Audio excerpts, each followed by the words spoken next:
Honderden bij van groep 3 onder mij groep 8 kennen deze jestvakantie raffatten in een mega apenkooi. Nou, in de vakantie zit er vaak net hele volle te doen voor de jeugd. En wij wilden de band in beweging brengen en in beweging houden. Ook vooral in de vakantie. En daarom organiseren we dit soort activiteiten in de vakantie.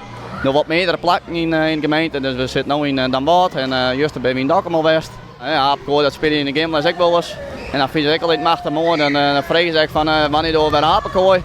Nou, toen dacht ik van het is echt wel hartstikke leuk om daar in de vakantie mee ondergang te gaan in een grotere variant. En zo is het wat ontstingen eigenlijk. Kun je me vertellen wat je met jou toen dwaan binnen?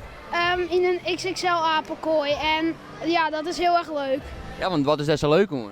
Nou, gewoon ook eerst altijd in een circuit en ook eens lekker ronddraven.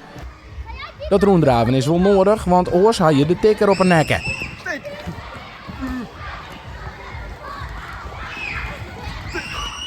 Dan kiest voortrainer van de tikker in een parcours. Ik ben een keer de tikker en ik kan letterlijk iedereen een keer tikken, behalve de snelste. Ja, en als tikwust, wat dan? Bij mij is mij de bal in de basket of korf gooien. En dan mag je gewoon bij mij doen.